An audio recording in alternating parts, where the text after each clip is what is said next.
Hi, everybody. This is Chris Katolka, host of the Friends of Israel's Jew and Gentile podcast. In a moment, we're going to meet up with the Jewish sage himself. And in fact, we have another Jewish sage with us.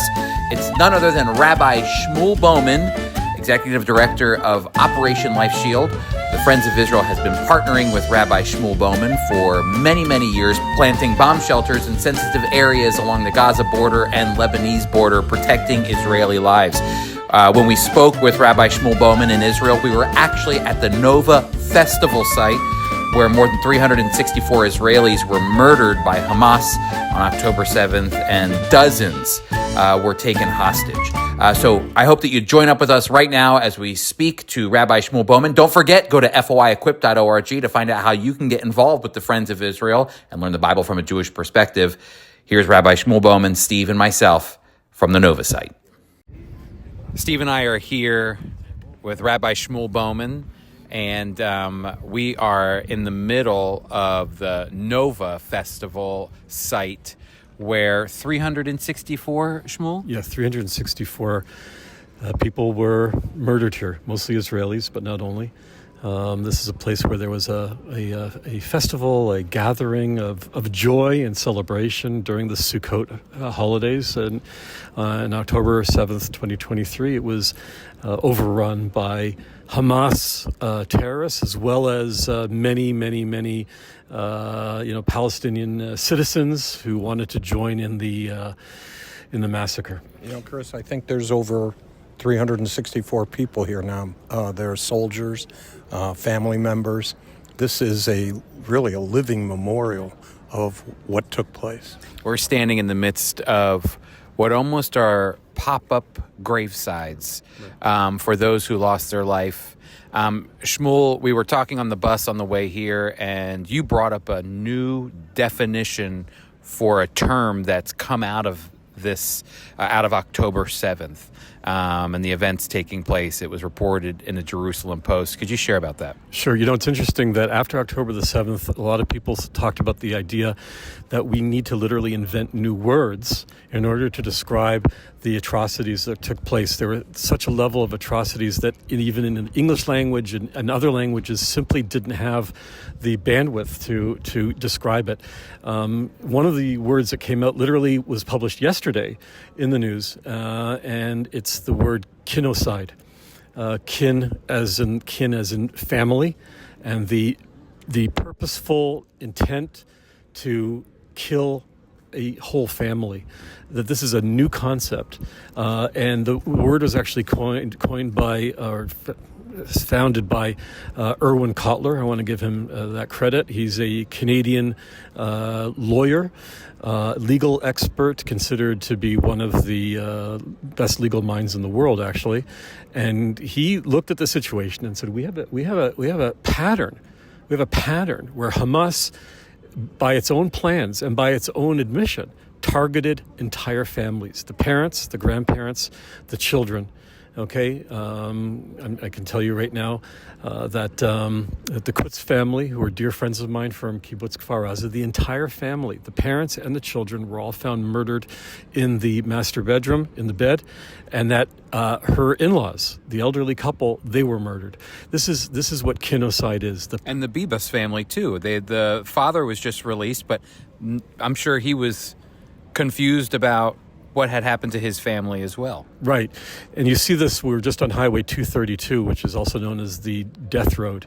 And that's where so many cars were found burned. It wasn't just a question of them shooting and killing.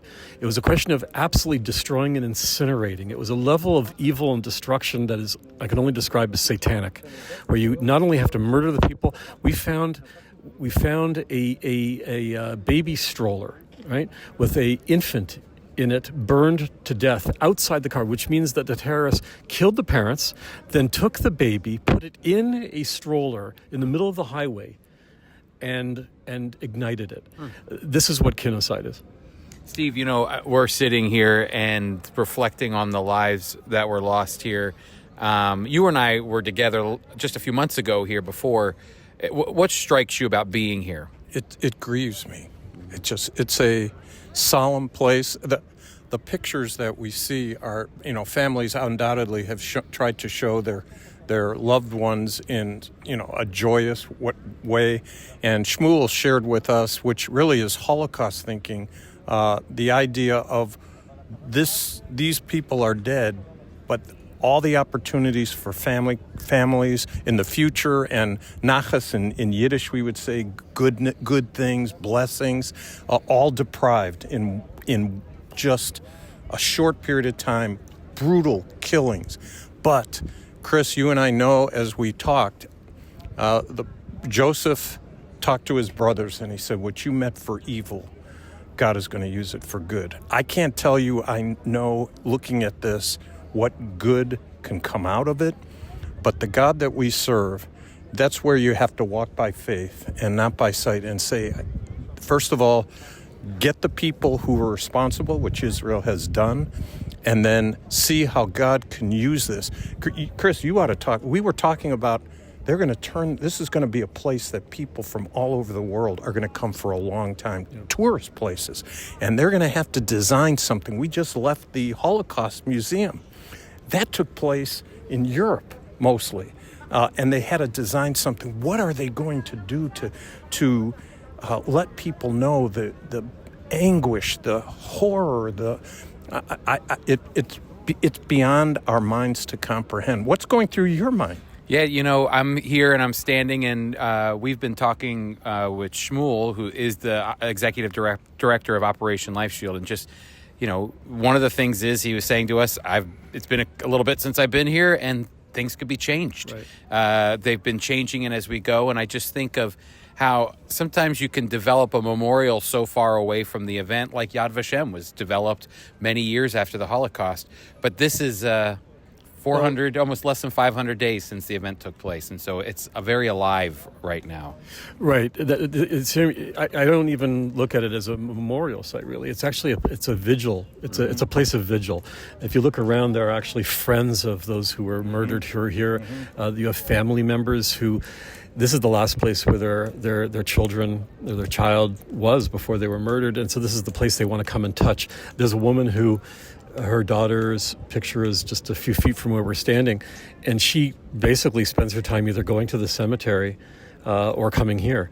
And these are the two places that where she feels she can connect with her daughter.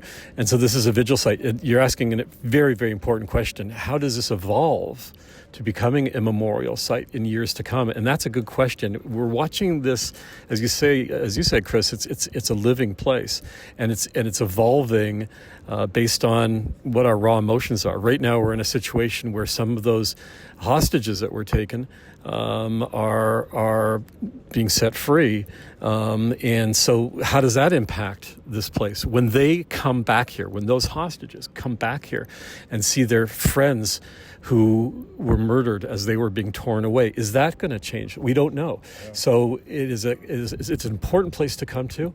It's a place where we can give respect, and at the same time where we can literally, all of us, be part of the conversation. Chris, we need to take a picture of they have plastic poppies so that they won't wilt. But I think we should put it in the show notes. Take a picture of the poppies. Poppies. Shmuel's from Canada, and the poppies are something Canadians wear. I forgot how many times during the year there's on Remembrance Day, November the 11th. That's right. And poppies are big. And here we see poppies. I don't know, hundreds or thousands of them. This place, place, as soon as you pull in, our first timers, Chris, were all quiet. Did you notice how quiet the bus was? It's a solemn place. It's a place of grieving, of mourning, of confusion. And closure too. Closure to find. Closure is a good word. Can I ask, what is the future for, not just this area, in your opinion?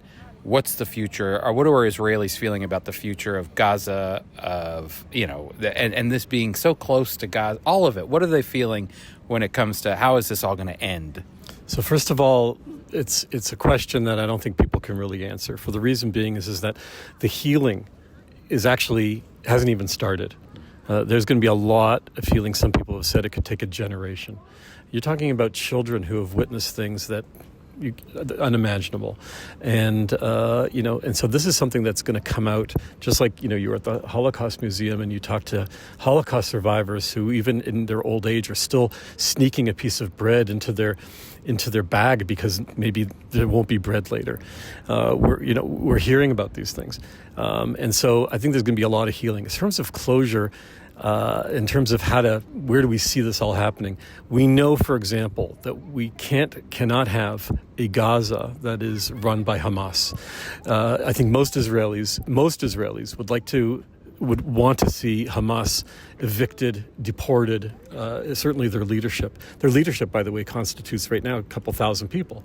So we're talking about a lot of people who would need to be out of Gaza, the Gaza needs to be run by another entity. So these are all, we don't have answers yet, but the idea that Hamas should ever run Gaza again is simply impossible for most Israelis. And we're still at that point where these things are literally on this day, on February the 3rd, are being discussed actually in Washington right now. So it's a good question. We don't have answers, but we know what we don't want. We also know that Israel has pivoted and changed now. I think there's a loss of innocence. There's a set understanding that our enemies can literally pop up at any time. And it's not a question of responding. It's a question of being proactive. We're not going to wait, okay, if that's what we were doing in the past in terms of responding. We're going to be proactive to make sure it doesn't happen. I think that was a real shift. When we think about what's going on in Gaza, when we think about what's going on in Israel, I want to know, a lot of Israelis were waiting for the hostages to come out. Well, hostages are coming out now, and I know right now the men are coming out, which means it's probably not many more until bodies are the ones that are coming out. What will the psyche of Israel be when the hostage situation is done with?